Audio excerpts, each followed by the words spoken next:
अवाजी समातुन ताई radio voice of Sindh London. चलो हम सिंध बचाने निकले हैं, आओ हमारे साथ चलो। बाजारी कमीशन नामंजूर, बरेला कमीशन नामंजूर। We want justice, we want justice।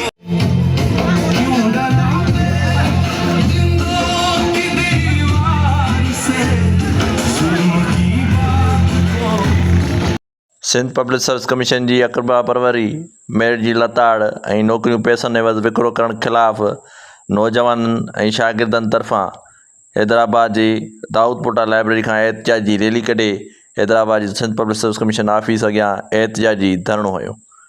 मुज़ाहिरीन जो चवणु हो त सिंध पब्लिक सर्विस कमीशन मुसलसल नौजवाननि खां वरितल इम्तिहान में करप्शन ऐं अकबा परवरी करे पई, जॾहिं त मेरिट ते पास थियल नौजवान बेरोज़गार आहिनि। एहतिजाज करण मुताबिक़ तकरारी नतीजा रद्द करे शिफ़ाफ़ जांच कराई वञे ऐं सभिनी भर्तियुनि खे मेरिट जी बुनियाद ते यकीनी बणायो वञे। ॿी सूरत में एहतिजाज जो दाइरो वसी करे जल्द CM हाउस अॻियां एहतिजाजी धरणो हयो वेंदो। यूनाइटेड पार्टी जे मर्कज़ी सदर साईं रोशन गुरु भाई जे लाइ धरती जो मुंहिंजी धरती जो को बि गुनहगार न बख़्शो वेंदो, को बि गासिब को बि गद्दार न बख़्शो वेंदो। रूप रबर जो वठी सघंदो न राज़न कोई, हाणे बेदार थियो आहे बालारनि जो वतन।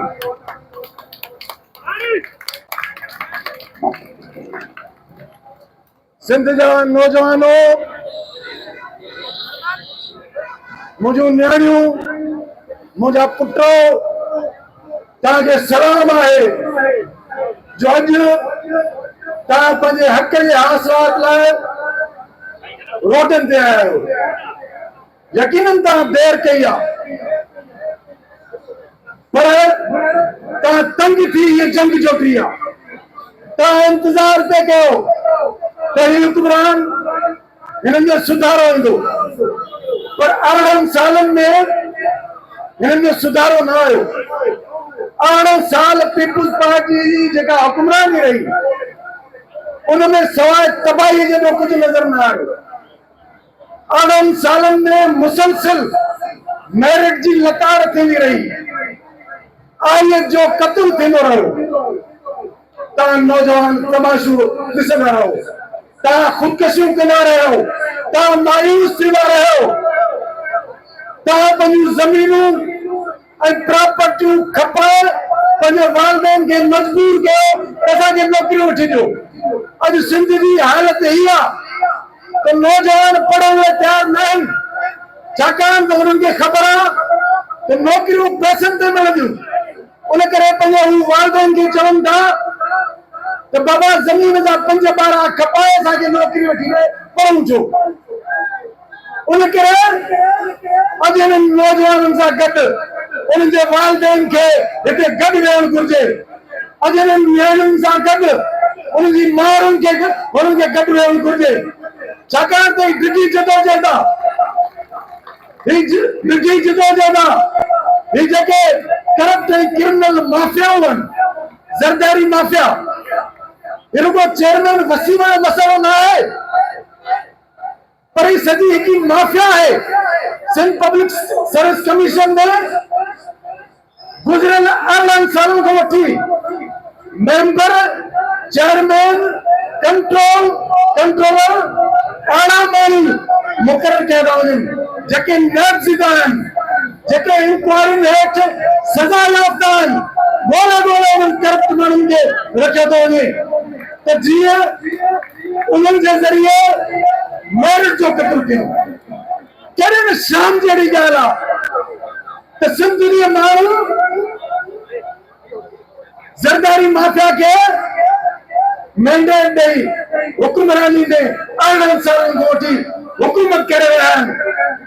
ऐं तव्हां हिननि नौजवाननि खे हीअ हालत कई आहे जो असांजो औलाद रोडनि ते अची मुतालबो था कनि त आयत जे बुनियाद ते नौकरी ॾियो।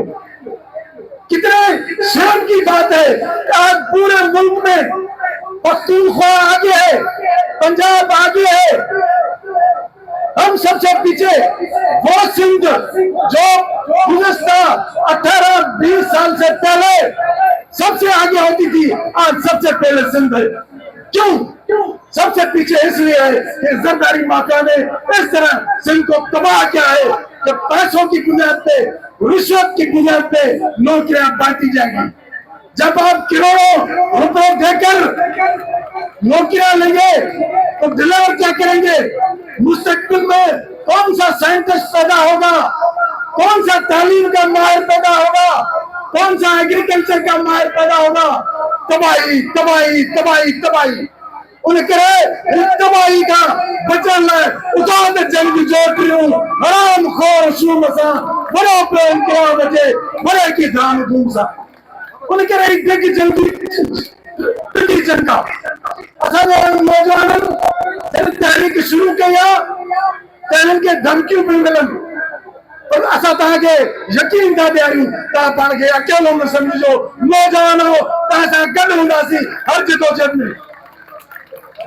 छाकाणि त ही जिदोजहद ईंदड़ नस्लनि जे तहफ़ुज़ जी जिदोजहद आहे। ही जिदोजहद सॼी क़ौम जी इज्तिमाई जिदोजहद आहे। हिन जिदोजहद में असां सभिनी खे गॾु बीहणो पवंदो। अॼु तव्हां समझ में आयो, सुभाणे तव्हां हज़ारनि में हूंदो, पर जॾहिं तव्हां मुस्तकिल मज़ाजी सां गॾु बीहंदो त सुभाणे तव्हां लखनि में हूंदो, सॼी सिंध तव्हां सां गॾु बीहंदी। तव्हां न सम्झो त जेके नौजवान किताब खणी लाइब्रेरी मां पंध हिते आया आहिनि, हितां जो पंथ सजायो थींदो, हितां जी जिदोजहद सजाई थींदी। सुभाणे हारी जो ॿार कमिश्नर थींदो, सुभाणे धनार जो पुटु कलेक्टर थींदो, वो तॾहिं थींदो जॾहिं जिदोजहद मुस्तकिल मज़ाजी सां जारी रखंदो। छा सिर्फ़ कलेक्टरनि जे पुट खे, सिर्फ़ जजनि जे पुटनि खे, सिर्फ पेशेवरनि जे पुटनि खे कमिश्नर थियणो आहे, सेक्रेटरी थियणो आहे? ग़रीबनि खे ख़ुदकशियूं करणियूं आहिनि? उहे करे ख़ुदकशियूं करण खां बजाए अचो त विढ़ूं गिरफ़्त माफ़ियाउनि जे ख़िलाफ़, अचो त जंग कयूं, रस्ता रोक कयूं ज़ालिमनि जे ख़िलाफ़। मां सेवन तलके सां तालुक रखां थो, सच पुछो त शर्म ईंदो आहे जॾहिं हिननि जा रुशवतखोर वॾेरनि जा पुट जिन खे के एप्लीकेशन लिखण नथी अचे उहे 17 ग्रेड में गज़ेटेड ऑफिसर थियनि था। तव्हां सिंध खे केॾो पिया वठी वञो? सिंध खे कहिड़ी सज़ा पिया ॾियो? इहा सज़ा पिया ॾियो त तव्हांखे आउं पुछनि कोन था, तव्हां वोट ख़रीद था कयो, इस्टेब्लिशमेंट जो तव्हांजे मथां हथ आहे, जुडिशरी जो तव्हांजे मथां हथ आहे। तव्हां जॾहिं जुडिशरी जे अदालत में विया हो त मूं नौजवाननि खे चयो त अदालतुनि में इंसाफ़ जा दरवाज़ा 26-27 आईनी तरीम खां पोइ बंदि आहिनि। अदालतुनि मां इंसाफ़ न मिलंदो, रोडनि ते मज़ामत करणी पवंदी। देर आहे दुरुस्त आहे, अॼु तव्हां रोडनि ते आया आहियो, जॾहिं तव्हांजी जिदोजहद डिघी थींदी, तव्हां हज़ारनि में हूंदो, लखनि में हूंदो, क़ौम तव्हां सां गॾु बीहंदी, फतह तव्हांजी थींदी, करप्ट ऐं क्रिमिनल हुक्मरान घर भरा थींदा। उन करे सिंध यूनाइटेड पार्टी अॼु असांजे सयाफ जो मर्कज़ी सदर वेठो आहे। सभ खां पहिरियों असांजे सयाफ जे दोस्तनि इहा जिदोजहद शुरू कई। उन वक़्तु तव्हां जेके आलत जे बुनियाद ते नौकरियूं घुरण वारा दोस्त हो, उहो ख़ामोश हो। मूं उन्हनि खे चयो त बाबा तव्हां नौजवाननि जी जंग विढ़ो। हुननि चयो त बाबा जेके मुतासिर आहिनि उहे असां सां गॾु नथा बीहनि। अॼु तव्हां मुतासिर हुननि सां गॾु बीठा आहियो, उन करे असां तव्हां सां गॾु बीठा आहियूं।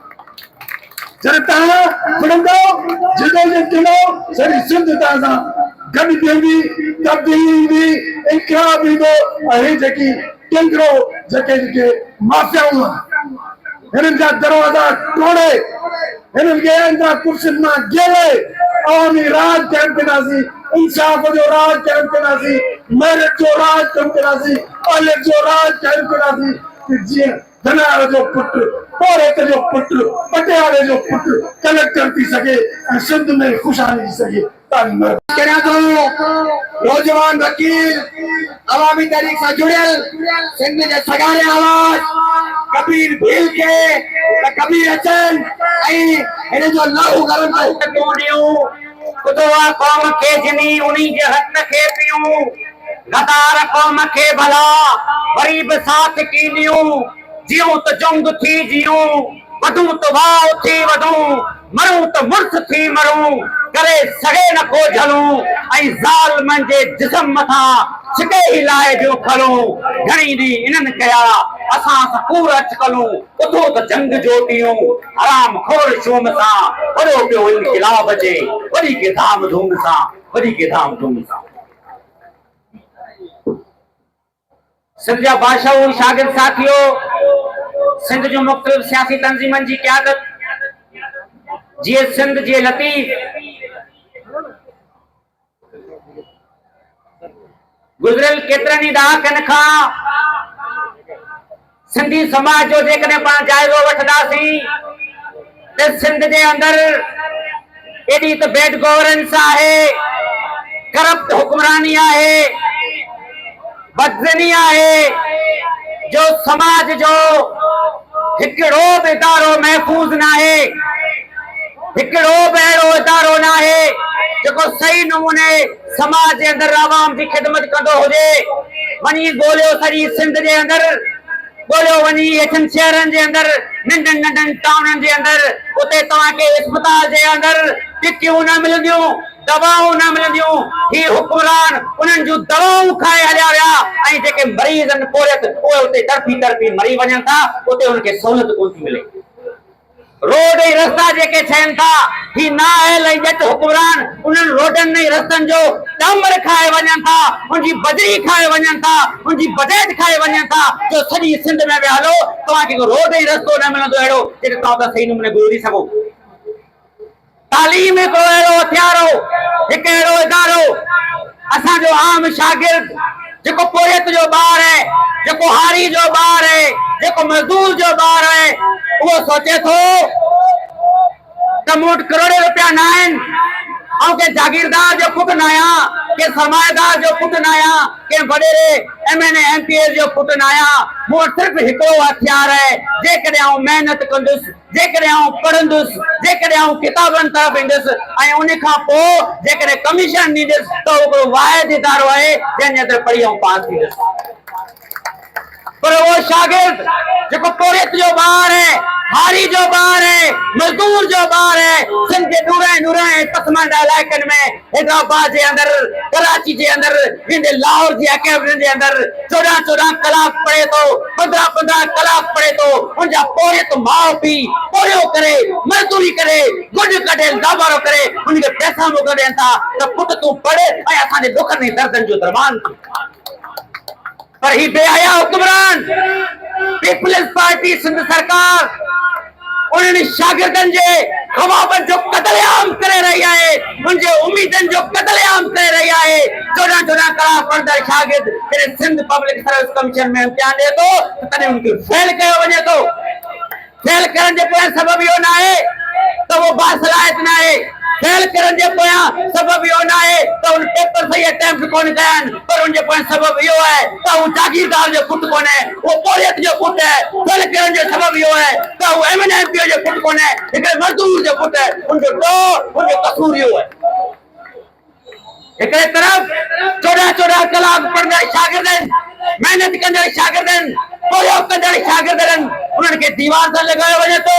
ॿिए तरफ़ जट जा मम्मी डैडी जेके कमीशन पास करे ऑफिसर ते वेठा आहिनि सिंध पब्लिक सर्विस कमीशन शागिर्दनि जो मसइलो रुॻो न आहे Sindh public service Commission Sindhi आवाम जो मसइलो आहे जेकॾहिं उनजे लाइ असीं न उथियासीं त ॼट जाइल ब्यूरोक्रेट अची तव्हांजे ॻोठनि में तव्हांजो जीअण गंजाल कंदा ॼट जाइल ऐसे तो तव्हांजे मथे में लॻंदो बेवकूफ़ किस्म जो मुख्तियारकार तव्हांजे मथे में लॻंदो जे आइन न पढ़ियो हूंदो जे रियासत हलंदी कीअं इहो न पढ़ियो हूंदो अहिड़े क़िस्म जो ॼट जाइल नाअहल ब्यूरोक्रेसी तव्हांजी हूंदी त आवाम जो जीअण गंजाल बणिजी वेंदो हिकिड़े तरफ़ असांजूं नियाणियूं कतार में बीठियूं आहिनि उनखे पीपल्स पार्टी पिणनि पई सेखारे वो बेनज़ीर कम सपोर्ट जे पाए लगी पियनि ॿियूं असांजूं न्याणियूं जेके पढ़नि थियूं उहो बि रोडनि में रस्तनि ते आहिनि।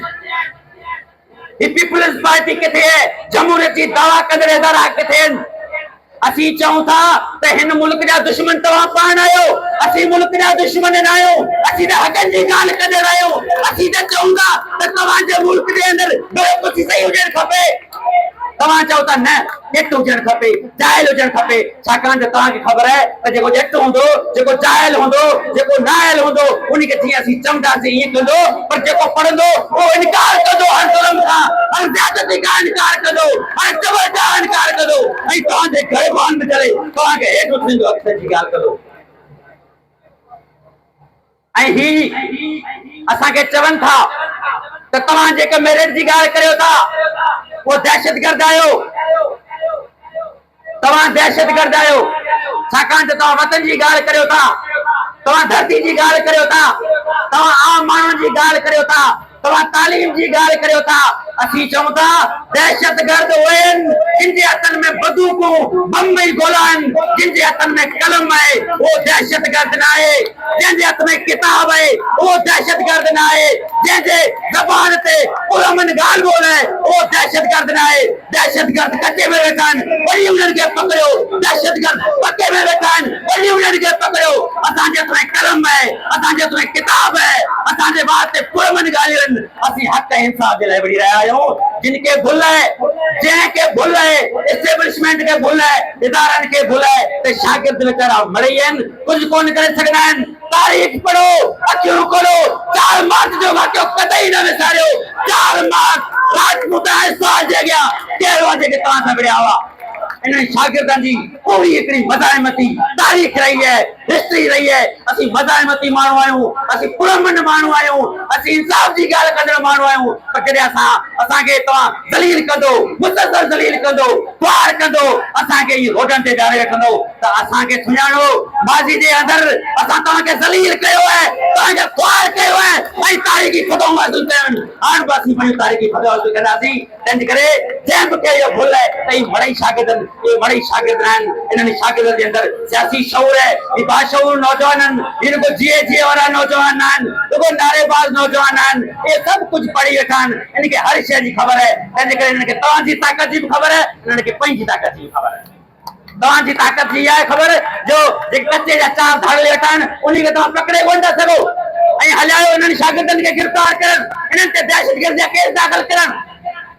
तंहिंजे करे ही सिंध जी आवाम जो मसइलो है, सिंध जी पढ़ियल लिखियल बाशऊर ब्यूरोक्रेसी जो मसइलो है।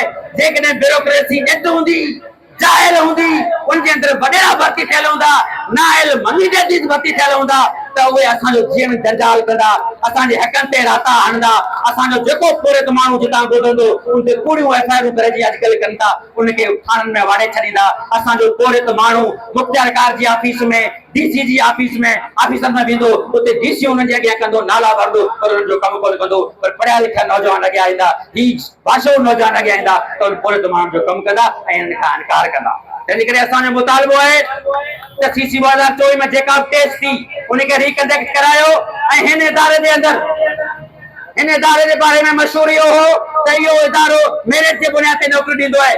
पर गुज़िरियल केतिरनि ई ॾहाकनि खां सिंध पब्लिक सर्विस कमीशन इहो पधिरो कयो आहे त ही मेरिट जी ऑफिस न आहे, पर ही पीपल्स पार्टीअ जो नौकरियूं विकणंदड़ हिकिड़ो अॾो आहे, हिकिड़ो दुकान आहे जिते सिर्फ़ खे नौकरियूं मिलंदियूं, जंहिंजे खीसे में करोड़े रुपया हूंदा उन्ही खे नौकरियूं न मिलंदियूं, जिन जे अखनि में ख़्वाब आहिनि उन्ही खे नौकरियूं न मिलंदियूं, जिन जी उम्मीद है जेके पढ़नि था, जेके मेरिट ते अचनि था। तंहिंजे करे असांजो मुतालबो आहे ऐं सिंध पब्लिक सर्विस कमीशन खे ॿुधाइण चाहियूं था त असीं बार हिन रोडनि में रस्तनि ते ईंदासीं, बार एहतजाज कंदासीं, हथ बुलंद कंदासीं, नारा हणंदासीं, रोड पूरा कंदासीं, छाकाणि त इहो असांजो जमहूरी हक़ आहे, इहो असांजो आइनी हक़ आहे। आइन जी ख़िलाफ़वर्जी तव्हां करियो था, जमहूरियत जी ख़िलाफ़वर्जी तव्हां करियो था। असीं पंहिंजी धरती जी, असीं पंहिंजे वतन जी, असीं पंहिंजे तालीम जी, असीं पंहिंजे इदारनि खे मज़बूत करण जी ॻाल्हि करियो था। तव्हां मुल्क जा दुश्मन आहियो, असीं मुल्क जा सॼे आहियूं। आओ सिंध जे भरपूर आवाज़, अवामी तहरीक सां जुड़ियल सिंध जे सगारे आवाज़ साईं सजाद चाडियो खे अर्ज़ कंदुसि त साईं अचनि ऐं तव्हां सां मुखातिब थियनि। सिंध में हाणे शायदि ई को अहिड़ो फर्द हुजे सिंध जो जेको पीपल्स पार्टी जी बदउनवानी, करप्शन ऐं सिंध पब्लिक सर्विस कमीशन जो जेको ही लाकारा निज़ाम आहे उन खां अणवाक़ुफ़ हुजे। पोयनि 18 सालनि खां वठी लगातार हूअं त 2003 खां वठी सिंध पब्लिक सर्विस कमीशन जा जेके इम्तिहानी नतीजा हुआ उन्हनि में हेर फेर पकड़ी वई। 2003 वारनि इम्तिहानी नतीजनि जे लाइ हिकिड़ो कमीशन जुड़ियो हुयो। उन कमीशन मार्कूं वधायूं अथनि, पेपर उहे पकता विया, उहे ज़ब्त थिया, सिंध हाई कोर्ट में केस हलियो, माण्हुनि जी निशानदेही थी, पर बदकिस्मतीअ सां जिन माण्हुनि जी निशानदेही थी उन्हनि जे ख़िलाफ़ कुझु बि कोन थियो। ऐं जिन माण्हुनि मुतलिक़ चयो वियो त हिननि जे कापियुनि में हथ सां मार्कूं वधाए हिननि खे नौकरियुनि ते विहारियो वियो आहे, उहे माण्हू अॼु 18 खां 19-20 ग्रेड में पहुची विया। ऐं उहे नौजवान जेके मुतासिर हुआ, जेके विया, जिन जो साबित थियो त हिननि जो हक़ मारे उन्हनि खे हक़ ॾिनो, उन्हनि खे अॼु ॾींहं ताईं को फैसले में न मिलियो। उन खां पोइ तव्हांखे ख़बर हूंदी त पाकिस्तान जो वाहिद इदारो आहे रिक्रूटमेंट जो, पाकिस्तान में वाहिद इदारो आहे जंहिंजा समूरा नतीजा अदालतुनि में चैलेंज थियनि था। वाहिद इदारो आहे जंहिंजा खोड़ भेरा जेके इम्तिहानी नतीजा आहिनि से अदालतुनि कलदम करार ॾिना। अदालतुनि छा कयो 2023 में, तव्हांजे इल्म में हूंदो, ॾाढी शानदार ॻाल्हि आहे, तव्हांखे ॿुधाइणु चाहियां त 2023 में CC 2018 जा 19 जा हुया के इम्तिहान। सिंध हाई कोर्ट हिन जे प्रकारनि खां वाक़ुफ़ हूंदे फ़ैसिलो कयो त हे जेके लिखत वारो इम्तिहान थींदो उनजी निगहबानी जे लाइ असां पंहिंजा माण्हू मुक़ररु कंदासीं। स्पेशल असाइनी मुक़ररु थिया कराचीअ में, हैदराबाद में, लाड़काने में ऐं सखर में। जेके इम्तिहान थिया उहे उन्हनि जी निगरानी में थिया। पेपर सील कया विया, पेपर सील करे उहे हिते जमा कया विया हिन ऑफिस में जेका पंहिंजे खाॿे पासे खां आहे। ऐं पोइ वरी उहे पेपर ॿीहर डीसील करे चेक थियणा हुआ। ऐं चेक थियण जे लाइ तरीक़ेकार अदालत इहो फिक्स कयो हो त उहे जेके असांजे तरफ़ां अदालत जे तरफ़ां स्पेशल असाइनी मुक़ररु थियल आहिनि उहे ईंदा, उन्हनि जे साम्हूं पेपर डीसील थींदा ऐं पोइ पेपरनि जी चकास थींदी। पोइ स्पेशल असाइनी जी रिपोर्ट ही जेके ॻाल्हियूं तव्हां सां कराए पियो ही लिखत में पयूं आहिनि, ही अदालत जे रिकॉर्ड जो हिसो आहिनि, अदालत जे फ़ैसिले में लिखियल आहिनि। 24 फरवरी 2023 सब नौजवान इंटरनेट इस्तेमाल कयो था, सर्च करे ॾिसो। 24 फरवरी 2023 में सिंध हाई कोर्ट जो फ़ैसिलो आहे, उहो तव्हांखे आऊं सिंधी ॿोली में ॿुधायां पियो त अदालतुनि जे तरफ़ां मुक़ररु थियल जेके स्पेशल असाइनी हुया उन्हनि चयो त असां लॻभॻि 24 महीननि ताईं हिननि खे बार बार ख़तो किताबत कंदा रहियासीं त असीं कॾहिं अचूं, कॾहिं पेपर डीसील थींदा, को जवाब न मिलियो। 24 महीननि खां पोइ जॾहिं हू सिंध पब्लिक कमीशन जी हिन ऑफिस में अची पहुता, ख़बर पई त पेपर डीसील न रुगो डीसील थी चुका हुआ, पर पेपरनि में 1 मार्क खां वेंदे 100 मार्कुनि ताईं पंहिंजे मनपसंद जेके कैंडिडेट्स हुआ उन्हनि खे 100 मार्कुनि ताईं वधाए हिननि मार्कूं ॾेई छॾियूं। पोइ 24 फरवरी 2023 वारे अदालती फ़ैसिले में उहे नतीजा वरी ॿीहर कलदम करार ॾिना विया। ऐं मामिलो खुटे किथे थो, फासे किथे थो त हिक खां वधीक भेरा जॾहिं अदालतूं फ़ैसिला करे शायदि ॾिसण खां पोइ फ़ैसिलो कनि थियूं थी नतीजो कलदम करार था ॾियूं त पोइ उन सॼे अमल में जेको मुलविस आहे अमलदार उनखे सज़ा छो कोन थी अचे। हेतिरा नतीजा हिननि जा कलदम करार ॾिना विया, उन्हनि खे सज़ा अचे हा जेकॾहिं त ही जीअं पाण वटि कानूनी ॿोली में चवंदा आहिनि, असां वटि कानूनी ॿोली हूंदी आहे, जेके दोस्त वकील त ॼाणूं था, ॿिया माण्हू कोन ॼाणंदा हूंदा, त असांखां पुछा कंदा आहिनि त ही जवाबदार जो रिकॉर्ड आहे, क्रिमिनल रिकॉर्ड आहे, आदि ॾुहारी त न आहे। ही आदि ॾुहारी थी विया आहिनि, ही समूरा आदि ॾुहारी। मूंखे सचपच पुछो, सवेरे ते बीठासीं, मूं दोस्त खे चयो, पुछो हिननि जे अंदर में को इंसान ज़रे निमा को इंसान 1 सैकिड़ो बचियल आहे? ही जेको हींअर आहे हिननि जो सेक्रेटरी कुरैशी साहब या वसीम या उन खां पहिरियां जादमानी या उन्हनि जा जेके सपोर्टर हुआ, जॾहिं इदारो अॻे उन्हनि खे उन्हनि जो ज़मीर मरामत नथो करे, हू पंहिंजे ॿार जे साम्हूं कद खणी ॻाल्हाए कीअं सघंदा हूंदा? तव्हांजो छा, जीअं सिंधी में पाठ हुआ त जहिड़ा काम तेरा बच्चा, जेकॾहिं इहो मामिलो आहे, तव्हांजो औलाद तव्हां खां सवाल कोन थो करे, सेक्रेटरी साहब, वसीम अहमद, जादमानी ऐं ॿिया जेके वेठा आहियो, जेके मेंबरनि जा नाला दोस्तनि खयां, जेके अमलदारीअ में तव्हांजो ॿार तव्हां खां पुछे कोन थो त बाबा ही रोज़ पोयनि 60 ॾींहंनि खां वठी, पोयनि अलाए केतिरनि सालनि खां वठी अव्हां जे मथां लानतूं मलामतूं छो पयूं वसनि? तव्हां खां घर में तव्हांजी घरवारी सवाल कोन थी करे? को हया तव्हांजे अखियुनि में बचो आहे? को शर्म आहे? मूंखे त सचपच पुछो त हिकिड़ा बीमार पिया लॻनि, ज़हनी तौर ते मफ़लूज ऐं बीमार थी चुका आहिनि, जिन खे महसूस नथो थिए। सवेरे जे दोस्त फरमान ॻाल्हि कई न त हिननि सां इख़्लाक़ियात कहिड़ी, सचपच पुछो, मां चवंदो आहियां असीं वकील आहियूं, ऐं घणे क़दुरु प्रैक्टिस फौजदारी केसिस में रही आहे, ख़बर आहे त कहिड़ो अमल आहे जेको पाकिस्तान पेनल कोड में ॿियो थींदो, कहिड़ो अमल आहे। सचपच पुछो त मुंहिंजी ख़्वाहिश आहे त एहतजाज शुरूआत ईअं कजे जीअं फरमान चयो, हिननि जे मुंहुं करे जेको पाण हीअं 5 आङुरियूं खोलींदा आहियूं न, इहो खोले जेकॾहिं हिन इदारे ॾे कयोसीं त को बि पीसी कोन लॻंदो कनि ईमानदारी सां। ऐं जेके हिननि जी ॿी ॻाल्हि ही छा, ही जेको सेक्रेटरी वेठो आहे हींअर या वसीम ऐं ॿिया जेके इहे पाण एतिरा ताक़तवर हूंदा छा? रिज़वान जेको हाणोको चेयरमैन, ही सभु पाण एतिरा ताक़तवर हूंदा, एतिरा मुतबर हूंदा, हे एतिरी हिमत करे सघनि था त ही तव्हांजे असांजे मुस्तक़बिल ऐं आईंदे सां ईअं रांदियूं वेठा खेॾनि? हिननि जे पुठ भराई हासिल आहे, हिननि खे सियासी पुठ भराई हासिल आहे। ही जेको सिस्टम जीअं सवेर फरमान जो सिस्टम कोन्हे, हिते पैरेलल हुकूमत हले थी सिंध में हिकिड़ी हुकूमत उहा आहे जेके तव्हांखे साम्हूं नज़र था अचनि, कैबिनेट आहे, मिनिस्टर साहब आहिनि, ही सभु ईअं वेठा आहिनि, सोली सिंधी में जेके चइबो नी खसी वेठा आहिनि। हिननि खे को इख्तियार कोन्हे, हिननि जे पुठियां हिकिड़ो सिस्टम हले थो पैरेलल, ऐं उन सिस्टम जो हिकिड़ो ई मक़सदु आहे, हिकिड़ो वाहिद मक़सदु, सॼी सिंध में करप्शन करे, फुरलुट करे, धारा हणी माल कमाइणो आहे। उहो माल कमाइनि था वेठा, उहो नौकिरी विकिरो करे बि माल कमाइनि था। उहो सिंध जी हर यूनियन काउंसिल मां तव्हां जेकॾहिं डेथ सर्टिफिकेट मुफ़्त में किथां कंहिंखे मिले थो त उनखे सलाम आहे, जेकॾहिं तव्हांखे फ्री में रुगो सरकारी फीस ते को डेथ सर्टिफिकेट मिले। हिते वेठा हूं रेवेन्यू जी ऑफिस आहे पंहिंजे घर में, तव्हां दाख़िला रखाईंदो, तव्हांखे ख़बर आहे रेवेन्यू रिकॉर्ड में दाख़िला जी फीस घणी आहे, 300 रुपया। 300 रुपए में तव्हां पंहिंजी प्रॉपर्टी जी सिंध में दाख़िला नथा रखाए सघो, तव्हांखे रुश्वत ॾियणी पवंदी। हिकिड़ी हिन असांखे कोड जीअं बीमारियूं थींदियूं, जीअं आलमी वबा पाण हाणे ॾिठीसीं चंद साल पहिरीं आलमी वबा आई न कोविड, हिननि वबा में मुब्तला करे छॾियो सिंध खे। ऐं सिंध में सम्झो ईअं थो वञे, एतिरा भेरा हिननि करप्शन जो वर्जाह कयो आहे जो असांजे लाइ ज़िंदगी जो मामूल थी चुको आहे। असीं सम्झूं था इहो मामूल आहे, इहा ज़िंदगी ईअं गुज़रंदी आहे, शायदि सॼी दुनिया में सिस्टम ईअं थो हले ऐं सिर्फ़ु सिंध में अथव इहो। तव्हां चूंडे ॾिसो, तव्हां ॻोल्हा करे ॾिसो, तव्हांखे कंहिं बि सूबे में अहिड़ी हालत न मिलंदी जेका सिंध जी आहे। बोर्ड जे मार्कुनि जे विकिरो थियण खां शुरूआत थिए थी, असां वटि बोर्ड जूं मार्कूं विकिरो थी थियनि, माना असांजो ॿार जेको आहे उहो पहिरियों भेरो जॾहिं बोर्ड जे इम्तिहान में पहुचे थो त पीउ हुनजी तयारी थो करे त बोर्ड जूं मार्कूं त पाणी पैसनि ते वठी, इंटर जूं मार्कूं पैसनि ते थियनि थियूं, उन खां पोइ नौकिरी थिए थी। तव्हां वटि वाहिद सूबो आहे जंहिंमें MD जेको मेडिकल जी दाख़िला जी टेस्ट आहे उहा हमेशह लीक थींदी आहे। उहा 2-3 भेरा सिंध हाईकोर्ट कलदम करार ॾिना नतीजा, ॿीहर कराई वई आहे। नौकिरी असां वटि विकिरो थी थिए हर भेरे, पर जेका सवेर जी CC 24 खां पहिरियां खां वठी हिन जो कारो मूं थियल आहे। ऐं हवालो ॾियां, अॻे में छा थियो, 2019 में हिकिड़ी पिटीशन मूं दाख़िल कयो, 3 पिटीशन, 2 ॿियूं हुन सां टैग थियूं। ही ॾाढी अहम ॻाल्हि अथव, तव्हां ॿुधो, तव्हांजी ॼाण जे लाइ। 5 केस हुआ जेके हलंदा रहिया। 2021 में हुनजी ॿुधणी के ख़ुदि मुख़्तार ऐं चङे जज वटि थी। उन जज साहब जे साम्हूं सवाल हिकिड़ो हुयो जेको असां उथारियो, जेको हींअर तव्हां सभु हिते कैंडिडेट वेठा हूंदो, तव्हां पाण ॿुधी अचरज में हूंदो त उन महिल छा थियो हो।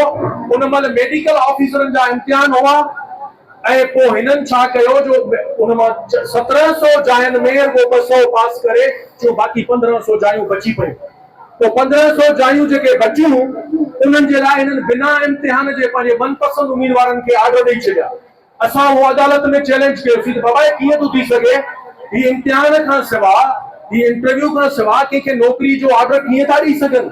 तो उते सिंध हाई कोर्ट ख़ुदि हैरात में अची वई त कीअं थो थी सघे, छो त चेयरमैन खे सॾायूं था तॾहिं हूंदो जातमानी चेयरमैन हिते वेठो हुयो।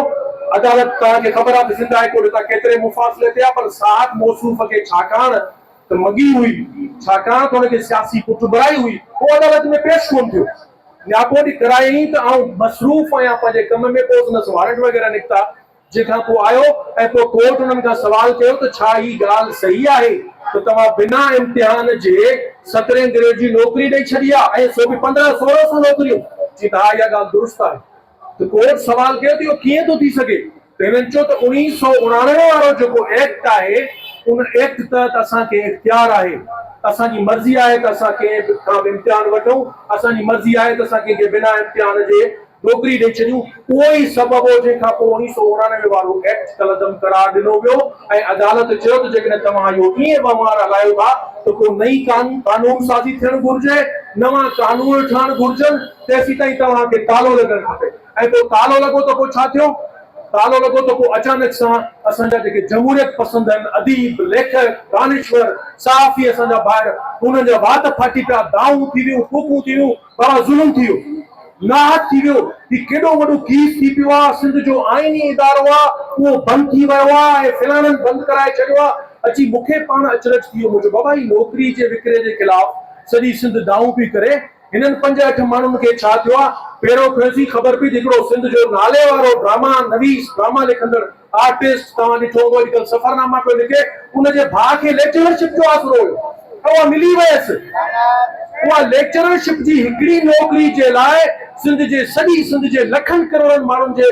आईंदे सां खेॾण लाइ उहे माण्हू तयारु थी विया ऐं इहो सिलसिलो अञा ताईं जारी आहे हींअर बि तव्हां ॾिसंदो तव्हांखे समाजी राब्तनि वारी मीडिया ते ॿियनि हंधनि ते मिलंदो खोड़ सारा वेठा आहिनि पिया बाबा छोकिरा पास न कल्ह बि मूं पढ़ियो के हिकिड़ो हैदराबाद जो सहाफ़ी दोस्त आहे अॼुकल्ह उहो जेको आहे सो पीपलो लॻो पियो आहे पीपल्स पार्टी जी शान में कसीदा गोई वेठो थो करे चई त ज़ुल्म थी वियो आहे छोकिरा पास इम्तिहान कोन था करे सघनि पोइ रनियूं था कनि अरे बाबा ही सभु छोकिरा असांजा जेके पाकिस्तान जा ॿिया इदारा आहिनि उन में इम्तिहान में विहारियो था उते ई पास कयो वेठा आहिनि ही तव्हांजो सिंध पब्लिक सर्विस कमीशन जेको रुॻो असीं थोरी था चऊं जेको रुॻो हिते पिंडाल जेके सभु पाण वेठा असीं थोरी था रुॻो चऊं अदालतूं चवनि पयूं सिंध हाई कोर्ट जी अदालत जो लिखण में फ़ैसिलो आहे जेको चवे थो त होलसेल मार्केट जो दुकान आहे सुप्रीम कोर्ट चवे थी होलसेल मार्केट जो दुकान आहे ही सभु जेके आहिनि अदालतुनि जा फ़ैसिला लिखत में पिया आहिनि उहे त रिकॉर्ड जो हिसो आहिनि ऐं हाणे वरी सदर जीअं फरमान ॻाल्हि कई मायूसी कोन फैलाए बि त को समूरा दरवाज़ा पहिरें ॾींहुं जंहिं ॾींहुं असां अदालत में हुआसीं अॼु खां इलाही साल पहिरीं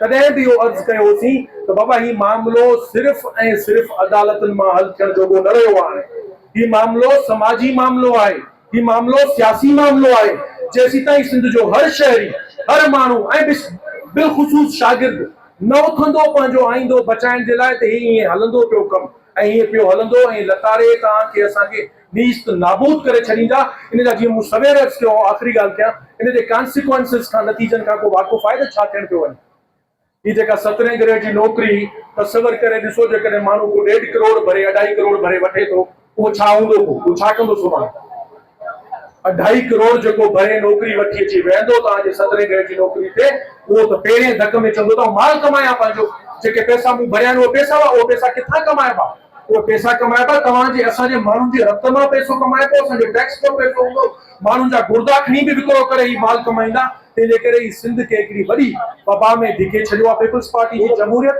पीपल्स पार्टी जे जमहूरियत जे नाले ते जेको ही सिस्टम हिननि हलायो आहे इस्टेब्लिशमेंट जे आशीर्वाद सां आख़िरी ॻाल्हि बि एड कंदुसि छा पाकिस्तान जी इस्टेब्लिशमेंट खे ख़बर कोन थी पवे उहा हिन सॼे वहिंवार खां वाक़ुफ़ हूंदी हिननि हिते हिन बदनुमान ऐं करप्ट टोले खे खुली छूट ॾेई छॾी आहे पाकिस्तान जे कंहिं बि सूबे में आईनी अदालत कोन्हे का कंहिं बि सूबे में 26 तरमीम खां पोइ आईनी अदालत जोड़ी अथनि सिर्फ़ सूबे सिंध में ऐं जजनि जूं मुक़ररियूं हाणे कीअं थियूं थियनि हाणे जजनि जूं मुक़ररियूं थियनि पियूं जो पहिरियों इंटरव्यू थियो थो बिलावल हाउस ते इंटरव्यू थींदो अदी सां मुलाक़ात कंदो अदी खे अजरक पाराईंदो अदी तव्हांखे अजरक पाराईंदी उन खां पोइ तव्हां हाई कोर्ट जा जस्टिस थी वेंदो ऐं उहे जज हिननि विहारे छॾिया हिननि सिंध सूबे में सिर्फ़ सिंध सूबे में सियासी पंहिंजी हिकिड़ी अदालत जोड़े छॾी आहे जेका पीपल्स पार्टी जी अदालत आहे तंहिंजे करे ही तमामु ख़ुशाईंदा ॻाल्हि आहे त सिंध जो नौजवान जाॻियो आहे ऐं हीउ एहतजाज अॼु खां पहिरीं बि थियणु खपे हा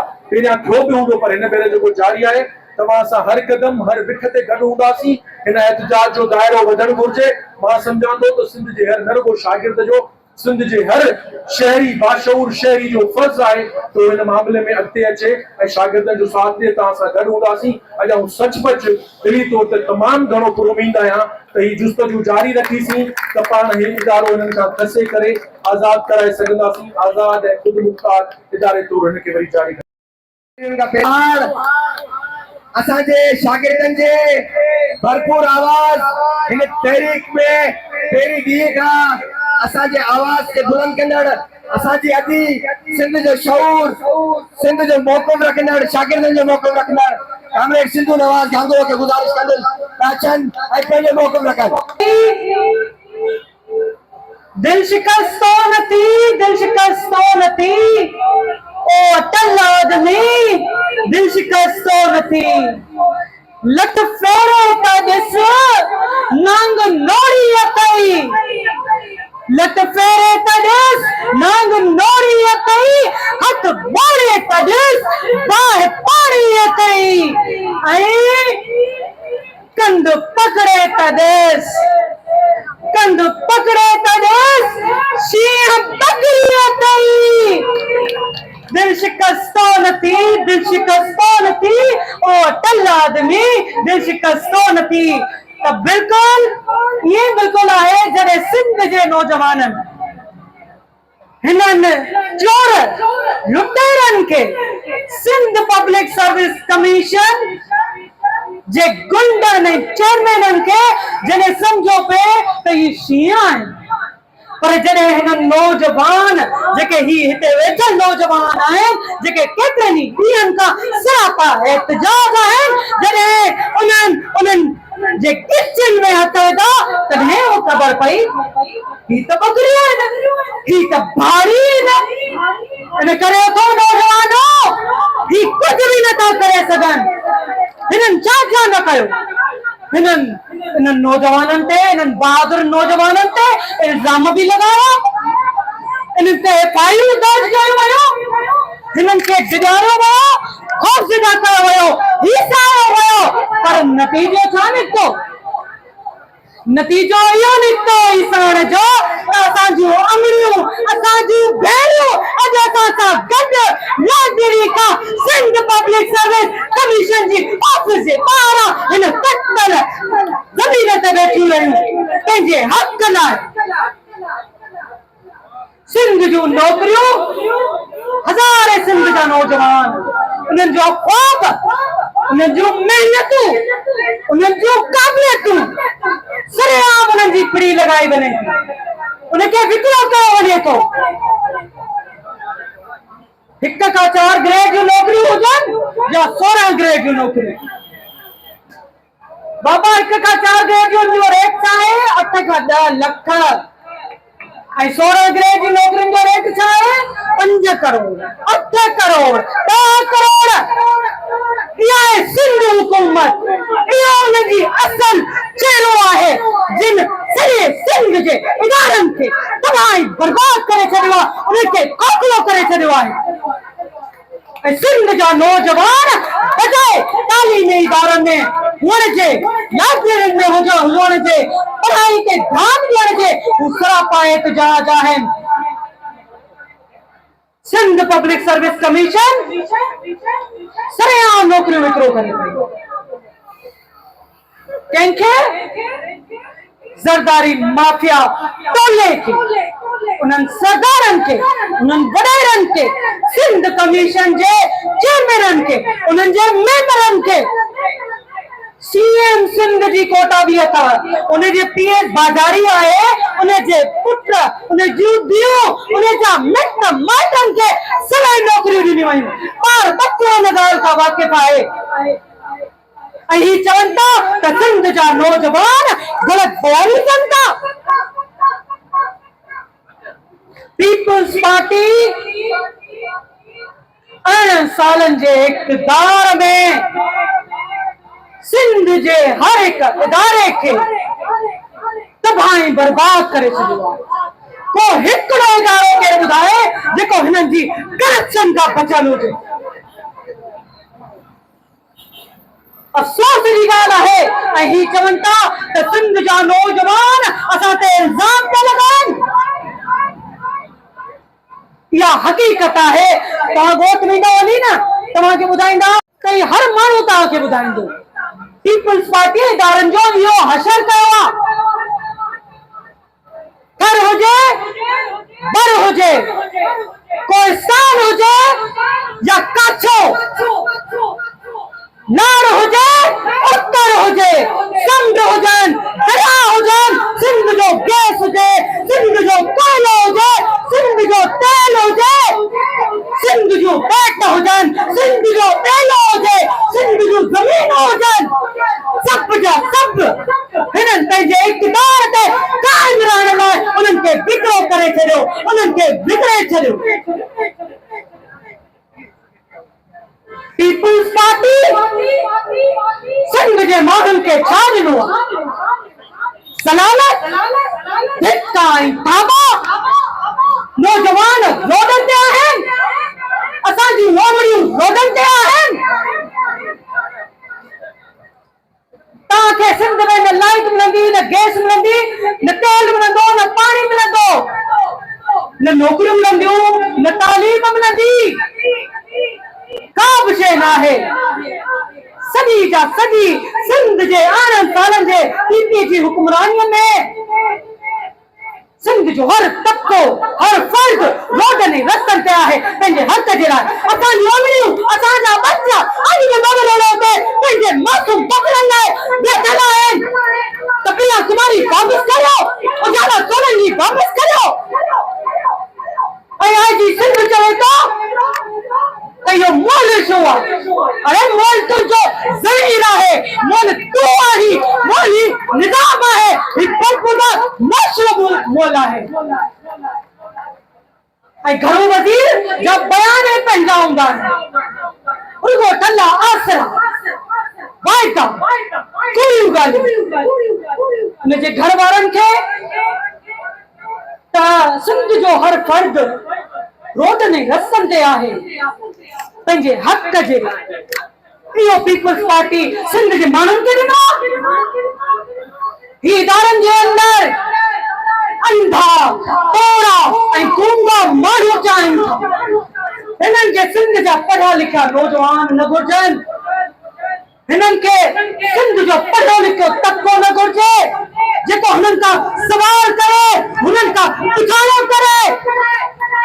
ही चाहिनि था त मथियां खां हेठि ताईं अहिड़ा ऑफिसर हुजनि, अहिड़ा करप्ट ऑफिसर हुजनि जेका हिननि जी हा में हा मिलनि, जेका हिननि जे साम्हूं कुझु न, जेका हिननि जा कारा करतूत दुनिया जे साम्हूं न आहिनि।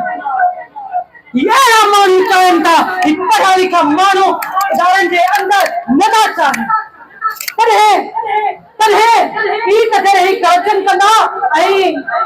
सिंध पब्लिक सर्विस कमीशन जेका ही सरेआम नौकरियुनि जो विकिरो करे पई। और तव्हांखे ॿुधाईंदी आहे न त बिलावल भुट्टे जो किचन बि ताईं हले थो, तॾहिं ही तरह हुकुमरान ख़ामोशीअ सां करप्शन करे रहिया आहिनि। उदो त जंग जो ॾींहुं हराम खोर शूमत आहे, उहे शूमत इहे ई आहिनि जेका इन्हनि दरनि जे पोयां, शीशनि जे पोयां असांखे ॿिलनि वांगुरु ॾिसी रहिया आहिनि। मता चओ त उन्हनि खे ख़बर न आहे, सभु ख़बर आहे उन्हनि खे त हीअ जंग हिकु फर्द जी जंग न आहे, हीअ जंग हारीअ जी जंग, मज़दूर जी जंग, औरत जी जंग, रक्षा वारे जी जंग आहे, कलाकारो हलाइदड़ जी जंग आहे। उहो शख्स जेको पाड़ीए थो उनजी बि जंग आहे। ये जंग उस्ताद जी आहे, डॉक्टर जी आहे, इंजीनियर जी आहे, शागिर्द जी आहे, औरत जी आहे। ये जंग हर हिकु फर्द जी आहे। इन करे अचो त मिली करे हिक ॿिए जी ताक़त बणिजूं ऐं हिननि जे लाइ सरापा एहतजाज ॾियूं ऐं हिननि जा कूड़ा कोन गाहि पट कयूं। हिननि खे पंहिंजी हिननि ऐसे वारे कमनि में जेका ही ॾिसनि पिया, अचो त उन्हनि खे किचीअ मां वठी रोडनि ते गेलियूं ऐं पंहिंजा हक़ छीनी वठूं बजाए पिनण। नौजवानों छा पियो सुझे तव्हांखे छा पियो सुझे जो मुसलसल तव्हां सरापा एहतजाज आयो पंहिंजे हक़ वठण जे लाइ, मेरे जी कहाणीअ जे लाइ। त आओ जिते बि तव्हां नौजवान आओ, हिकु ॿी ॻाल्हि अॻे बि कई हुई, हाणे बि चवंदासीं,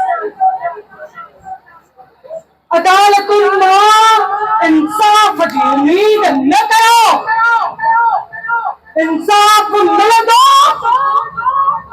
जॾहिं असेंबलियुनि जो घेराव कयो वेंदो।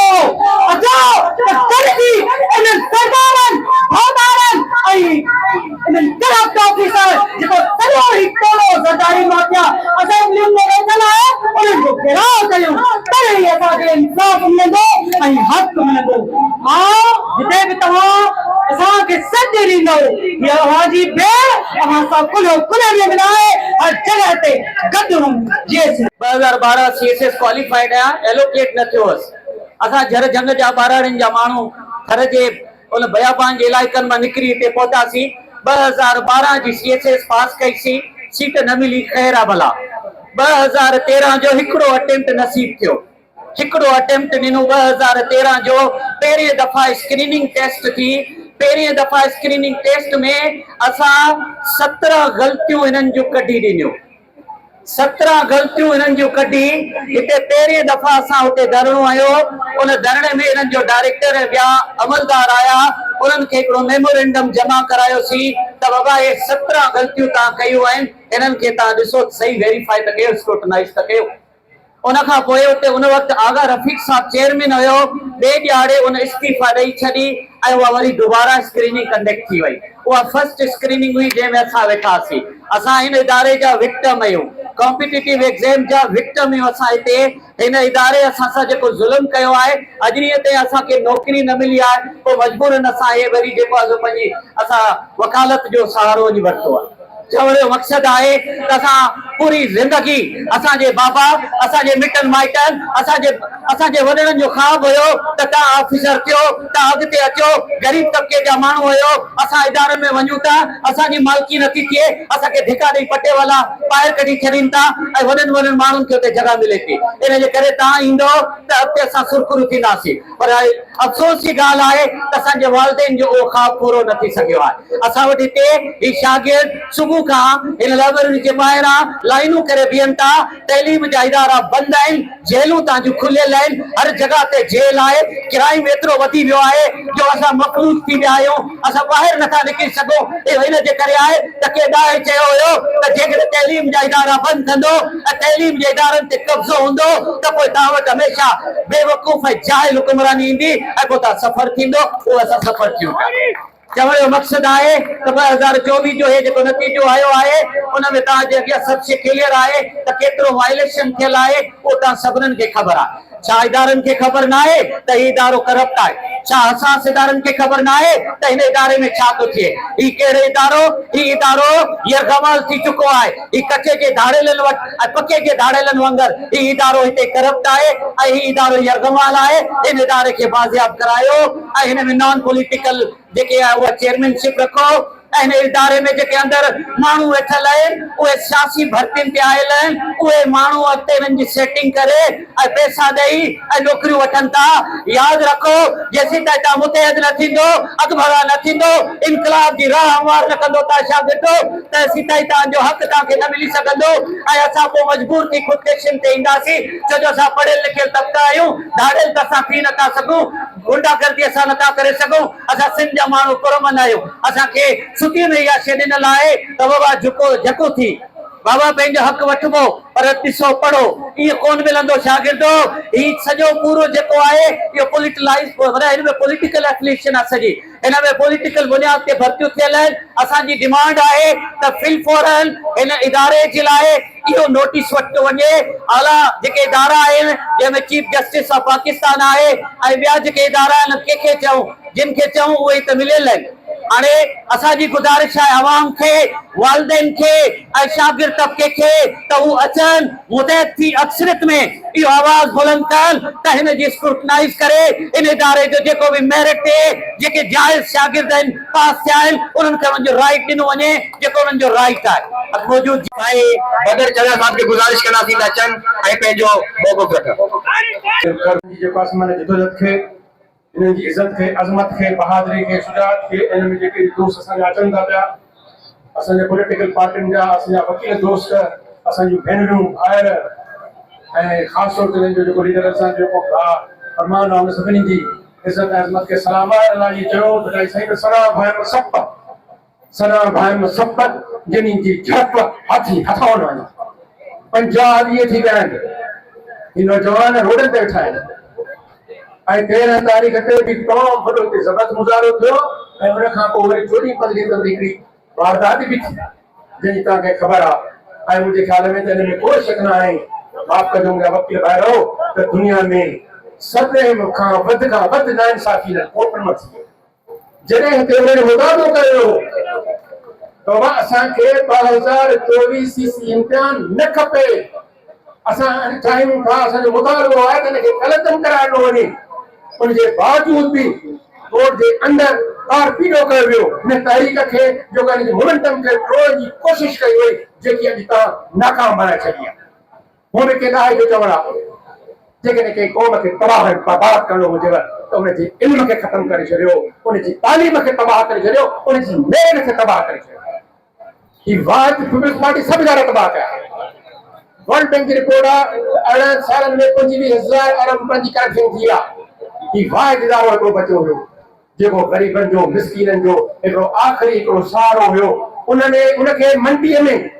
माफिया में उनखे हिकिड़े बाज़ार में तब्दील कयो वियो आहे ऐं इहो जेको चयो थो वञे त असां को वसीम राजपूत आहे या जेको रिज़वान इन करे ख़िलाफ़ आहियूं जो असांजी ॿोली था ॻाल्हाइनि न असां कॾहिं बि इन तआसुब जी ॻाल्हि ते न आहियूं अंदर जेके वेठल जेकी मेंबर आहिनि पोइ भले केर बि हुजे असीं उन्हनि खे बि ओतिरो ॾोहारी करार ॾियूं था जेतिरो वसीम खे करार ॾियूं था पिया वसीम जी ॻाल्हि इन करे था कयूं जो वसीम तो उन वक़्त में असांजे नौजवान जे मथां दहशतगर्दी जा केस दाख़िल कया तो असांजे साथी दोस्त इमदाद सुबरी जे मथां केस दाख़िल कया हुआ तंहिंजे करे ऐं मुतालबो थो कयां त वसीम जे मथां बि बिल्कुलु केस दाख़िल कयो वञे उनखे डिटेन कयो वञे उनजो नालो ईसीएल ते रखियो वञे ऐं ॿियो ओपन थो चवां हे जेको मौजूदा जेको आयो आहे रिज़वान अहमद इहो असांखे कंहिं बि सूरत में क़बूल न आहे ऐं अंदरि जेके बि वेठा आहिनि मेंबर मां ॿुधाए थो छॾियां तव्हांखे इन्हनि जा एजेंट ॿाहिरि फिरनि पिया अञा बि फिरनि पिया अञा बि बाक़ाइदे रेट लॻा पिया आहिनि इन्हनि जे मथां कंहिं क़िस्म जो को असर कोन थियो आहे इन्हनि सभिनी खे डिटेन कयो वञे डिसमिस कयो वञे ऐं हिनजो रिकॉर्ड जेको आहे 15 सालनि जो उनजी फॉरेंसिक कराई वञे ऐं हिनजे मां वरी बि इहा ॻाल्हि थो कयां त हिननि जो जेको एसेट्स खे चेक कयो वञे त अख़बार विकिणंदड़ माण्हू करोड़पति कीअं थी वियो आहे ऐं असांखे हे जेको मौजूदा जेको आहे चेयरमैन रिज़वान अहमद खे मां सुञाणा थो आहे नॉन पर्सनली ही जेके अचनि था किथे था अचनि पहिरियों त पाण डॉक्टर आहियूं इटियाला जी त ॻोल्हियूं न बाबा ने त सीएम सिंध रखे न मेंबरनि खे केरु थो रखे सीएम सिंध रखे न अॻिलो जेको चेयरमैन उनखे सीएम सिंध रखे न तंहिंजे करे मां तव्हां सभिनी दोस्तनि जी ऐं समूरनि बहादुर भाइरनि खे मां चवां थो तव्हां सभु जेके हिते वेठा आहियो तव्हांखे यकीन कंदो मूं वटि लफ़्ज़ न आहिनि जो मां तव्हांखे जो कसम सलाम पेश कयां ज़रूरी आहे ही अरब स्प्रिंग वांगुरु तहरीक तव्हांखे हलाइणी आहे ही तव्हांखे करोड़ ॿारनि जे मुस्तक़बिल जो मसइलो आहे ही मुंहिंजे वहा मुंशी जे मुस्तक़बिल जो मसइलो न आहे मसूर शाह साईं ते वेठो आहे सजा चांडो साहब वेठो आहे सरा चांद साहब वेठो आहे मुगल साहब वेठो आहे असांजो मुस्तक़बिल पूरो थियो हाणे ईंदड़ जेकी नस्ल आहे उनखे जेकॾहिं तव्हां न बचाईंदो ही इदारो जेकॾहिं तव्हां न बचाईंदो ॿुधाए थो छॾियांव ॿिया इदारा सभु तबाह सिहत तबाह एजुकेशन तबाह CNW तबाह 18 सालनि में हिकिड़ो ठहियो शहर आहे 54 18 सालनि में को पाणी कोन्हे सिंध में बिजली जा लोड शेडिंग तबाही करे छॾी अलॻि गैस असां आहे असां गैस कोन्हे इनजे करे ऐं तव्हांखे वरी अर्ज़ु कंदुसि त मोमेंट जो हाणे ॿियो फेज़ जेको तव्हां चयो आहे फरमान साहब जो ॿियो फेज़ तव्हां चयो आहे मां तव्हांखे सभिनी खे मां चवंदुसि हलो हलो कराची हलो हलो हलो कराची हलो हलो हलो कराची हलो हाणे जेको आहे नारा थींदो कराची पोइ हुते प्रेस क्लब बि अथव असेंबली बि अथव गवर्नर हाउस बि अथव त पोइ चीफ मिनिस्टर हाउस बि अथव हलो हुनजी दीवारनि खे उड़ाए छॾियऊं उन्हनि खे ॿुधायूं कि अंदरि जेके अंधा बहोड़ा गुंगा वेठा आहिनि उन्हनि खे नौजवाननि जी ताक़त जी ख़बर ई कान्हे हिकिड़ो नौजवान तव्हां सभिनी खे उड़ाए छॾींदो तव्हांजी वॾी महिरबानी जय होलसेल मार्केट शागिर्दनि जी मेरिट ते राता हो इन बारे में सब कुछ ॿुधाए चुका आहिनि ऐं हीअ जेका तहरीक आहे movement for restoration of meritocracy उन जो जेको अॻुवान आहे उन तव्हांखे पंहिंजी चार्टर ऑफ डिमांड ॿुधायूं आहिनि ऐं प्लानिंग बि ॿुधाई आहे आओ साथियो पाकिस्तान जी ये जेका रियासत आहे ऐं हिते जेका मौजूद सिंध गवर्नमेंट आहे पीपल्स पार्टी जी पाकिस्तानी रियासत सिक्योरिटी स्टेट है, उन जो कंहिं किस्म जो ध्यान तालीम ते, सेहत ते, सनत ते, प्रोडक्टिविटी ते, नौजवाननि जी स्किल जी डेवलपमेंट ते कोने को। उन्हनि न हिते सनत ॾिनी, न असांखे स्किल डेवलपमेंट ॾिनी, न बिजनेस अपॉर्चुनिटीज़ ॾिनियूं। ऐं ॿिए पासे असांखे अहिड़ी पीपल्स पार्टी जी गवर्नमेंट ॾिनी जेका रहल कयल जेका मेरिट हुई उहा तबाह करण जे पोयां आहे। जॾहिं असां वटि सनत कोन्हे, जॾहिं असां वटि स्किल डेवलपमेंट कोन्हे, जॾहिं असां वटि तालीम ऐं सिहत कोन्हे, त पोइ आम जेको पोरियत जो ॿार आहे, हारीअ जो ॿार आहे, मिडिल क्लास आहे, उन वटि हिकिड़ो ई सहारो बचे थो त हू महिनत करे कॉम्पिटेटिव एग्ज़ाम्स में का पंहिंजी मेरिट जी बुनियाद ते नौकरी हासिल करे ऐं इज़त जी ज़िंदगी गुज़ारे। पर जीअं ॿियनि इदारनि खे होलसेल मार्केट बनायो वियो आहे, त पीपल्स पार्टी जी गवर्नमेंट ईअं सिंध पब्लिक सर्विस कमीशन के भी हिकिड़ो पंहिंजी सियासी सरपरस्तीअ जो इदारो बनायो आहे। ही छो था करप्शन कनि? ही त रुगो कुझु फर्द आहिनि। जीअं सवेर ॻाल्हि थी त हिननि जे पोयां माण्हू आहिनि, पोयां हिकिड़ी पीपल्स पार्टी जी क़यादत आहे, उहा हिनखे सियासी सरपरस्ती जो निज़ाम ऐं इदारो इन करे ठाहे थी त जीअं हिन इदारे जे ज़रिए इदारनि जे अंदरि जेके माण्हू अचनि उहे हिननि जा पंहिंजा हुजनि। वो रेवेन्यू का वींदे, पुलिस का वींदे, मुख्तलिफ ॿियनि इदारनि में ये साईं सजाद ॻाल्हि कई त हाणे हाई कोर्ट जा जस्टिस बि जेके आहिनि उहे बिलावल हाउस में इंटरव्यू ॾेई पास थी जस्टिस था थियनि, त कोर्टनि खे सियासी सरपरस्ती जो निज़ाम इदारो ठाहियो वियो आहे त जीअं सिंध जे नौजवान लाइ हिकिड़ो मैसेज ॾिजे। उहो मैसेज हिकिड़ो आहे त जेकॾहिं तव्हां पंहिंजा हक़ चाहियो था, जेकॾहिं तव्हां पंहिंजी इज़त जी न, पर जेकॾहिं तव्हां पंहिंजो रोज़गार चाहियो था त वॾेरे जी औताक ते अचो। इहा ज़हन साज़ी आहे, इहा माइंड सेट आहे, जेका माइंड सेट न सिर्फ़ नौजवाननि में पैदा कई वई आहे, पर हर नंढे तालके ॻोठ में पीपल्स पार्टी जे रहंदड़ वाठे जी सूरत में हर आम माण्हूअ जी ठाही वई आहे त तव्हांखे अगरि मसइलो हल कराइणो आहे, थाणे जो, रेवेन्यू जो, इंसाफ़ जो, त तव्हां इदारनि वटि न वञो, तव्हां उतां जे वॾेरे वटि पहुचो, तव्हां उन्हनि जी गुलामी कयो। जीअं तव्हांजे अबनि ॾाॾनि असांजी गुलामी कई हुई, ईअं तव्हां असांजी गुलामी कंदा रहो। इन करे ही इदारनि खे इन तरह ठाहियो वियो आहे। ही अंग्रेज़ जी नाजाइज़ औलाद आहिनि। जीअं अंग्रेज़नि जागीरदारी ऐं ब्यूरोक्रेसी ऐं फौज जो हिकु गठजोड़ ठाहियो हो त उहे हिंदुस्तानी पैदा कयूं असां हिंदुस्तान में, जेके ॾिसण में हिंदुस्तानियुनि जहिड़ा हुजनि पर पंहिंजे ज़मीर में, पंहिंजी सोच में अंग्रेज़ जहिड़ा आमरत जी सोच रखंदड़ हुजनि। उहे चंद हज़ार माण्हू पैदा कयूं त पूरे हिंदुस्तान ते कंट्रोल करे वेंदासीं।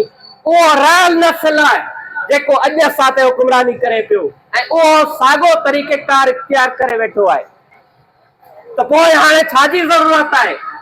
हाणे ज़रूरत आहे सिर्फ़ असांखे एक्सपर्ट न खपनि, सिर्फ़ असांखे उहे माण्हू न खपनि जेके पंहिंजे सब्जेक्ट में होशियार हुजनि, बिल्कुलु उहे खपनि, पर कामरेड माउज़ुद्दीन चयो त असांखे एक्सपर्ट सां गॾु रेड सुर्ख माण्हू खपनि।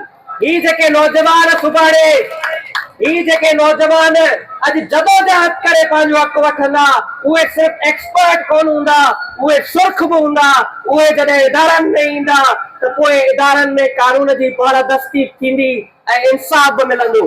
तंहिं करे मां ख़ुशि आहियां त नौजवान हाणे सिर्फ़ समझी वरितो आहे त सिर्फ़ लाइब्रेरी में पढ़ण सां इंसाफ़ कोन मिलंदो, नौकरी न मिलंदी, जदोजहद करणी पवंदी, रोडनि ते अचिणो पवंदो, सियासत में अचिणो पवंदो, तॾहिं वञी असांखे इंसाफ़ मिलंदो। हिंदुस्तान जो आइन अदालतुनि ते भेरो ॻाल्हाइण चाहियां थो। हिंदुस्तान जे आइन खे लिखंदड़ डॉक्टर अंबेडकर चयो त इहा आइन असां ठाहियो आहे, हिन में हक़ आहिनि माण्हुनि खे ॾिनल, पर जेकॾहिं हिंदुस्तान जो अवाम एतिरो समझदार अवेयरनेस नथो रखे ऐं एतिरी जुरत नथो रखे त आइन में मिलियल हक़नि खे अवेल करे सघे त पोइ ही आइन कागज़ जो टुकड़ो आहे के कम जो कोन्हे।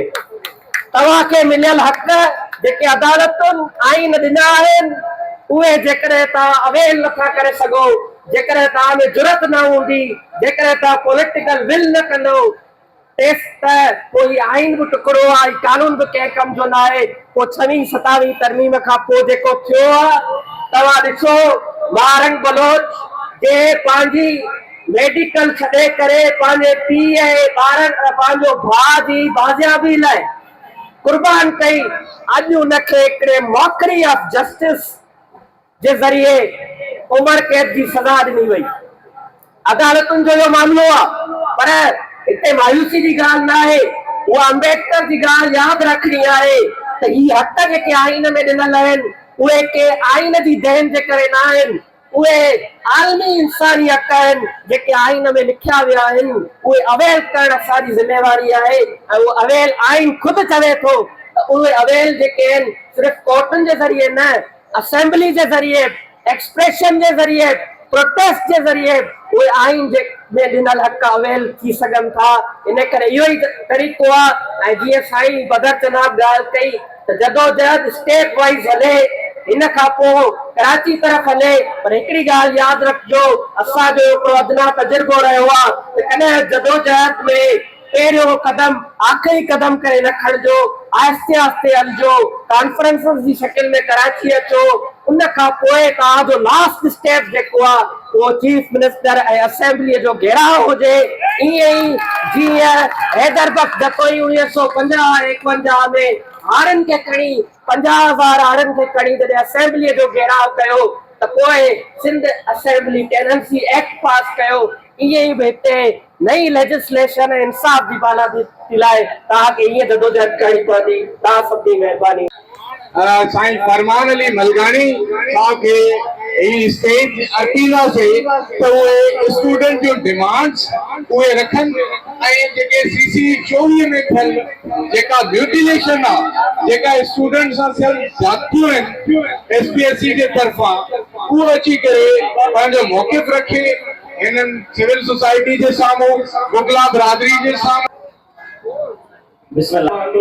मूंखे सुठी तकलीफ़ घुरूं छो गबर खां वठूं छो न गोगे, घुरूं छो गबर खां वठूं छो न गोगे, पिनण खां छिनण में मज़ो थो अचे, वॾनि लाइ वतन जी हदनि लाइ मञो था त मरण में मज़ो थो अचे। सोचूं त तकरीर जी शुरूआत कीअं कयां, दर्दनि जी दाह जा या हिननि खां कलांद जी प्लानिंग तव्हांखे ॿुधायां। पोइ सोचूं त ॿई ॻाल्हियूं थो ॿुधायां। पहिरियों तव्हांखे दर्दनि जी दाह जी ख़बर त सभिनी साॻिया वञनि खे आहे, पर हिकु दफ़ो हिननि नथो इस्तेमालु कयां उहे लफ़्ज़, उन्हनि जे साम्हूं तव्हांखे ॿुधायां त ही केॾा बद किरदार माण्हू आहिनि, ही छा था कनि, कीअं था कनि। हिनमें मेरिट केतिरी आहे, उनजो डॉक्यूमेंट्री एविडेंस असां चपे चपे ते हर साईं वंदे खे ॾेखारे चुका आहियूं। हर शागिर्द टे दफ़ा इम्तिहान पास करे थो, ही उन्हनि खे नौकरी नथा ॾियनि। सीएसएस में टॉप करण वारा दोस्त पूरी लिस्ट पई आहे, डॉक्यूमेंट जे दोस्त खे खपे हथ वधे कंदो हुनखे तस्वीर ॾींदासीं। सीएसएस में पीएचडी पेस कस्टम्स हासिल करण वारा छोकरा, विल ड्यूरेंट जेतिरा किताब लिखिया न हूंदा ओतिरा किताब पढ़ण वारा दोस्त हिन वटि थियनि था।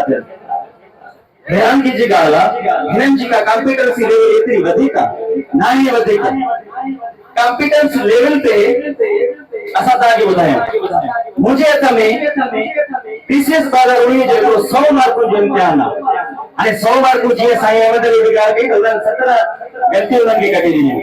कॾहिं 2013 में साईं अहमद अली ॻाल्हि कई, पोइ वरी 2019 में 100 मार्कुनि जी में पेपर में 3 ग़लतियूं आहिनि।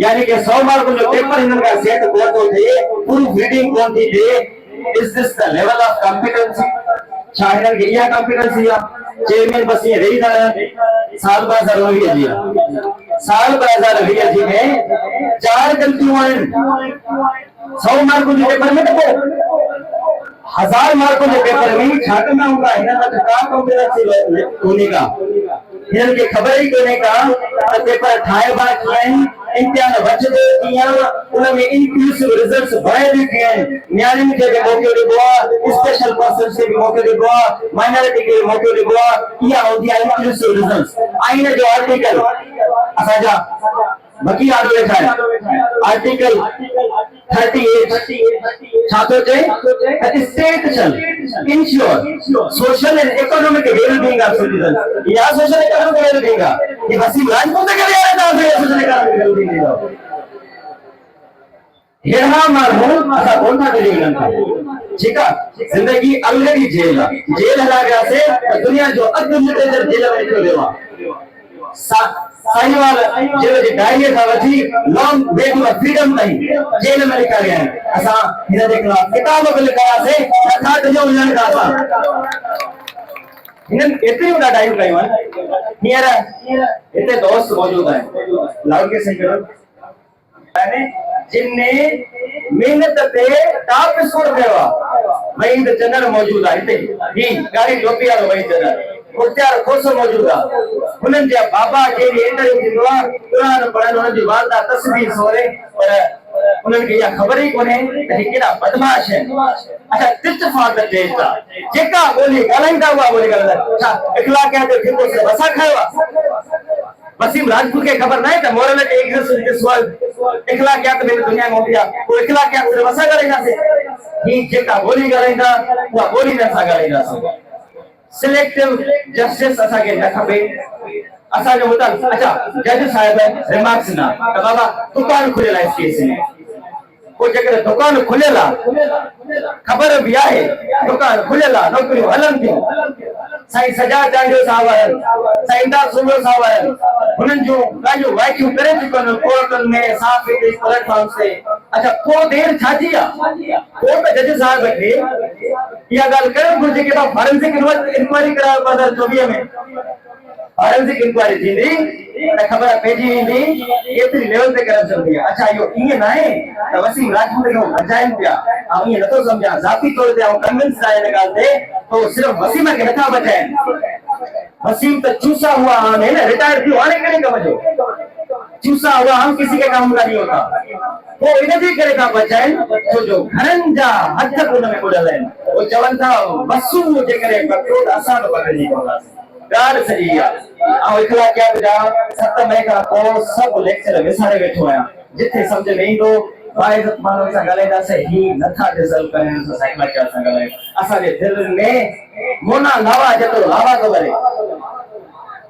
असा जो वसप दे ना असा कॉलोनियल पीरियड में जे जस्टिस वतो विदो असा ये वठो उधम सिख दी वजो असा पर असा कानून जो एतराम था क्यों यकीन पूछो तो आई न समझो साईं त इमोशनल गालियूं आहिनि किताबी गालियूं आहिनि इमोशनल आहिनि किताबी गालियूं किताबनि खां बगैर दुनिया कहिड़ी हूंदी आहे इमोशन्स खां बगैर इंसान केॾो बदल हूंदो आहे असां ॼाणियूं था हिन रियासत जा फंडामेंटल्स बि ॼाणियूं था कहिड़े पिलर्स से मौजूद है केतरो असा स्पेस दी काम करना जो we know all that but we snatch the space we shall snatch the space to work for the MRM तहरीक जैसा ही नौकरी बंद न कंदा जेको जेल में नींदो असा उन के अख वखरे मिलाए करे तो टारगेट कंदा टारगेट कन ॾिसो था ही कीदा टारगेट कंदा असा के परवाह नहीं आर्टिफिशियल इंटेलिजेंस जर्मनी वाला जो पाउंड्स में कमाया से तो तकड़ में छो भरियो सही उस्मान निपरे जो शेर को विसारे छो या अल्लाह कर अता मुझे कलम के सो कमाल जोर जिन जे साथन जालिम समूला पर वो सा छो पड़ो से हां कुरान में भी लिखा ला तंस नसीब का मिनल दुनिया इन दुनिया जा फेर से नगर सारे कुरान तो सागी गल आईनो में सागी गल उस्मान निपरा ही सागी गल लतीफ भी सागी गल पे सबनी के पुथी नहीं हरा ले वालो जर्मनी बस फॉरेन वीज़ा थी जो हिननि खां मुंहुं ॾेई ॻाल्हाईंदासीं त नौकरियूं वापसि कयो। तव्हां सभिनी खे ख़बर आहे राह पोतल ऐं बाज़ारनि जे घरनि मां सभु ऑफिसर थी विया त पोइ असांजो हक़ न आहे। नूह हरारी पंहिंजे किताब में लिखे थो 21 lessons for the 21st sanctuary में त बाबा डिजिटल इक्वालिटी पैदा कयो। अरे नूह हरारी साहब ही त पुरानी इक्वालिटी बि नथा ॾियनि, ही एतिरा बेग़ैरत आहिनि, ये असां खां एक्सपेक्ट कनि था त असां तमीज़ सां हिननि सां ॻाल्हायूं। दुनिया में सिविलाइज्ड कंट्रीज़ में जेको बदतमीज़ी कंदो उन्हनि खे मौत ते मस वणंदा आहिनि। असां सभु हक़ रखूं था शागिर्द तव्हांजा थोरा आहियूं जेके तव्हां सां बीठा आहियो, पर we have our rights to respond them in their language. जेका हुननि तां असां सां ज़लालत कई आहे न त असांजा वॾनि खे असां ॿुधाए नथा सघूं।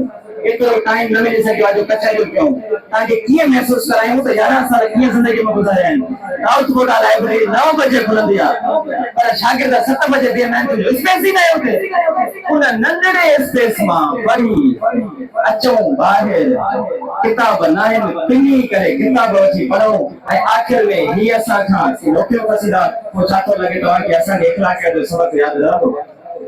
न, कॾहिं बि असां पोइ हिननि सां उहा ॿोली ॻाल्हाइण जेके असां ऐं सम्झां थो कंटेंट लॻंदी, इस्लाम थींदो, तीर थी वेंदो, बाबा ज़िंदगी ऑलरेडी कंटेंट आहे असांखे। असां अॻ में ॾुख आहियूं, घर कोन्हे, जिंदगी में सुकून कोन्हे, घर छोड़ रहे हो मुझे।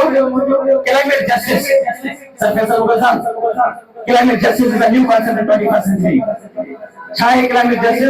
बाबा जिनका घर रहा उन्हनि खे जस्टिस न घुर्जे। हिन वसीम राजपूत करे मुंहिंजो घर रहियो कीअं 2022 में थोड़ी बारिश कई त जेके वाह हुया, जेके केनाल हुया, उहे उथली पिया, असांजा घर ॿोॾियुनि में रही पिया। उहे वाह तॾहिं उथलिया जॾहिं इरिगेशन इंजीनियर 11 करोड़ भरे आयो हो, वो डिसिल्टेशन नपो करे, वारी नपो करे करे आमा तॾहिं मुंहिंजो घर ॿुॾो आहे। ही ज़िम्मेदार आहिनि हुन ॻाल्हि जा। असांजूं फातिमा फ्रोडो बार एग्जांपल ॾींदासीं। फातिमा फ्रोडो जा केस थींदा, ही इन्वेस्टिगेशन आईओ जेको हूंदो उहो भली इन्वेस्टिगेशन कंदो, कॾहिं बि न कंदो। अच्छा, ही डायनामिक्स में वाक़ुफ़ ही न आहिनि त हर शइ खे हिकड़े मख़सूस टाइम ते दीवार ते लॻाइबो आहे। उन खां बाद में जेतिरी वॾी गिलास सीलिंग कंदव, जेतिरा वॾा बैरियर्स ॾींदव, असीं ॼाणूं था तव्हांजे गिलास सीलिंग खे कीअं तोड़जे। तव्हां कुझु बि न आहियो, 80 जी पढ़ी ॾिसो, शागिर्द 80 वारनि खे बि न लॻियो, 60 वारनि खे बि न लॻियो, तव्हां कहिड़ी औकात आहियो? असां त अञा ट्रेन था थियूं, असां अञा ट्रेन पिया थियूं। 7 मई खां वठी अॼु 29 जून एतिरो स्पेस ई न आहे त हिकिड़ी नई फोर्स काउंटर वॉच डॉग हिननि जे ख़िलाफ़ थी वेठी आहे। त तव्हां सम्झो कि केतिरो टाइम लॻाईंदा त हिननि जा असां घोटा न ॾींदासीं, असां हिननि खे घोटा ॾींदासीं असां हिननि खे। पोइ हल छा आहे हाणे? Now let's come on the solution. मौक़ा त वॾा थी विया, हल इहो आहे सभ खां थिया। जॾहिं जज बि चवंदा दुकान खुलियल आहे त पोइ हुन दुकान जी इन्वेस्टिगेशन करायो। नंबर 1 सभु साथी दोस्त असांजा क़ाबिल एतिराम दोस्त नोट कंदा वञनि, फॉरेंसिक इन्वेस्टिगेशन जो ऑर्डर निकिरे, वसीम राजपूत, कल्पना देवी, मालिक गौरी, XYZ सभिनि जे ख़िलाफ़ सबूत छा आहिनि? उन्हनि जी मोबाइल पकड़ियो न, इहा का वॾी ॻाल्हि आहे। हिते कंहिं माण्हू जे ख़िलाफ़ ॻाल्हायां, सुभाणे त मूंखे जेल में विधो वेंदो, ॾिठो ई न वेंदो त हिन छा कयो। अधु कलाक त वठूं न, बाहि त हिननि जी तव्हांखे ॿुधायूं न, केतिरा थर्ड क्लास माण्हू आहिनि। पोइ हाणे सॉल्यूशन इहो आहे forensic inquiry, nothing less nothing more, कुझु बि घटि न थींदो। करे ॾिसो बंगाल वारी ॻाल्हि रिपीट। असां चाहियूं बाबा, असां जेके ॿुधायोसीं घर कोन्हे, एसी कोन्हे, पको कोन्हे, ज़िंदगी कोन्हे, सुकून कोन्हे, त मल काम लाइ कंदासीं छा? माना कंफर्ट नाले जी का शइ ई कोन्हे न असां वटि।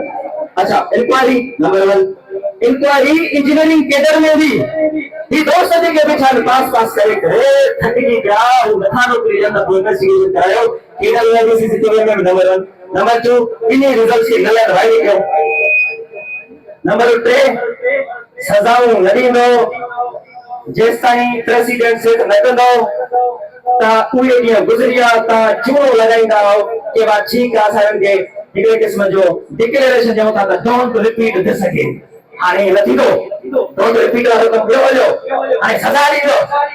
वसीम खे सज़ा मिलंदी, कल्पना देवी उनखे सज़ा ॾियो, एजेंटनि खे सज़ा ॾियो, जेके उन्हनि जा सरियाम पैसा वठनि था उन्हनि खे पकड़ियो। ही हिकिड़ो सीरियस मामलो आहे, ओवरऑल गवर्नेंस जो मामलो आहे। इशरत हुसैन पंहिंजे किताब गवर्निंग एंड अनगवर्नेबल में जेके ॻाल्हियूं कयूं तव्हां पढ़ी ॾिसो, एस केस सां जस्टिफाई न थींदा, दंड भरे ॾींदुसि तव्हांखे। बाबा इदारा बहितर कंदो त ॻाल्हि थी थींदी न, त पोइ सज़ाऊं ॾियो, डिमांड्स खे अॻियां वधे न वधूं। उन खां बाद में असांखे हिकिड़ो मुकमल रिकंस्ट्रक्ट करे जो वेंदा आहियो, न त हीअ ठंडी सड़क ते हाणे असां मथां ॿीहर न अचूं, मथां हाणे असांखे ॿी जॻह ते वञो त मुराद अली शाह कुकड़ा कंदो। ॾिसो न, असां तुंहिंजूं तयारियूं पियो न, एतिरा बि कयो तयारियूं पियो कयूं पिया, वी आर नॉट इमेच्योर। असां काउंटर स्ट्रेटजीज ठाहियूं वेठा आहियूं, होमवर्क कयूं वेठा आहियूं, ही थोरो कनि त सही, ख़बर त पए।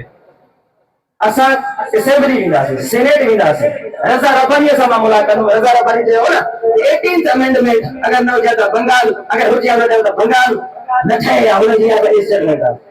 अखे ते लबे करणी के तरी में कबूल आहे, सूबन खे हक़ मिलिया मरियम था, पर सूबन खे हक़ त मिलिया, सूबन जे ॿारनि सां कयो छा वियो? रज़ा रब्बानी तोखे ख़बर आहे? अरड़ी तर्मीम खां बाद में असां खिलाफ लाहियो अरड़ी तर्मीम जो, प्लीज नोट दिस पॉइंट। असां हक़ में हम मुयसर लिखाए रहे के दोस्त खबर न घुरी वठजो, असां जस्टिफाई कयो अरड़ी तर्मीम असां हक़ में, पर अरड़ी तर्मीम में रूम अवेलेबल आहे त इन बदलनि जे हथनि मां असांखे जान छॾायो, फेडरेशन खे सही कयो। मोटी को छा पहिरीं ग़लती तरीक़ा सिखी इदारे खे चेयरमैन अहिड़ो खपे जंहिंते क्वेश्चन मार्क न हुजे, मेंबर अहिड़ो खपे जंहिंखे क्वेश्चन मार्क न हुजे।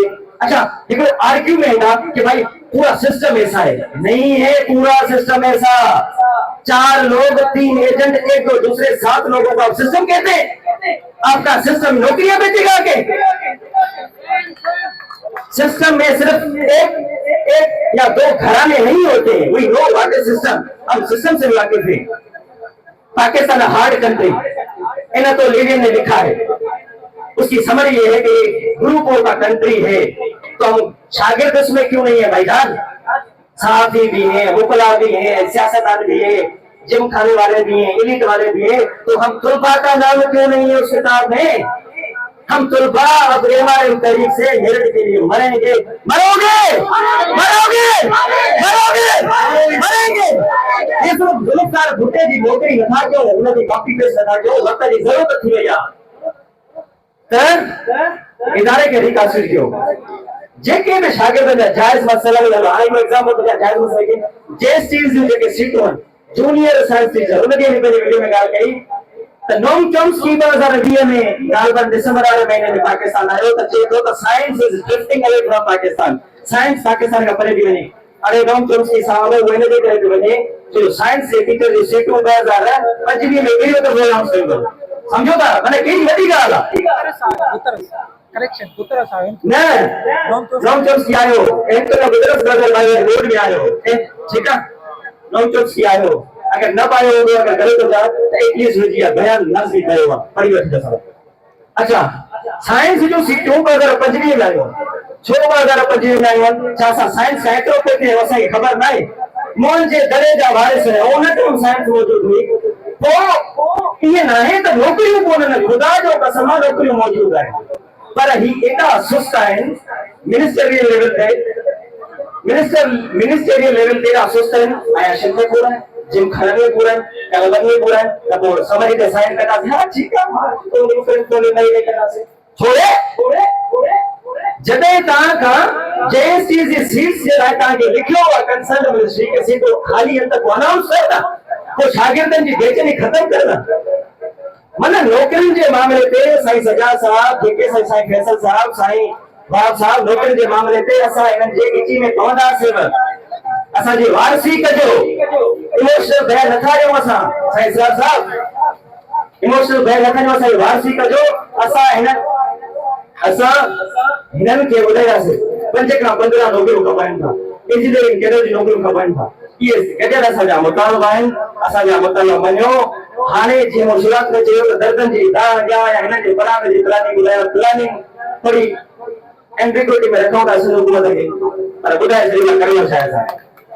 हिननि जी नेशनल असेंबली में हाणे असां वेठूं था, Karachi press club, national assembly, highways, motorways, पंहिंजो उमिरि कंदासीं, ठीक है provincial assembly sorry national assembly provincial assembly provincial assembly असा इन नौकरी वाले मामले ते ना चुप करे ठकबा छो बाबा ऑलरेडी हारी जो 12 13 हणी हणी असा ठका तो नहीं का एतरी केंद्रीय दसा है जो सारी गिना दे तर असा जो यो प्लान करो असा के अविंदा से ता सभई सान्या वंदा इन गाल खे थोरो सस्टेन मूवमेंट लाजमी असा तक इंडस्ट्रियल से मसो साहब लाजमी असा अॻियां वेंदासीं ईअं न बीजी विना त पोइ ज़लील थियासीं छो पोइ बहितर हुयो विल ड्यूरेंट जा किताब पहिरियों था वेठा त पढ़ण ॾिना न हाणे हो विल ड्यूरेंट वारा किताब न कढी रोडनि ते खणी आया आहिनि त पोइ इंज त फिर इंज सही पंजाबी में चई वेंदो हाणे ईअं त पोइ ईअं सही तारीख़ हमेशा कुझु इब्न खल्दून जो न हीअं वञी भई हीअं ईंदी आहे ठीकु आहे मुकदमा में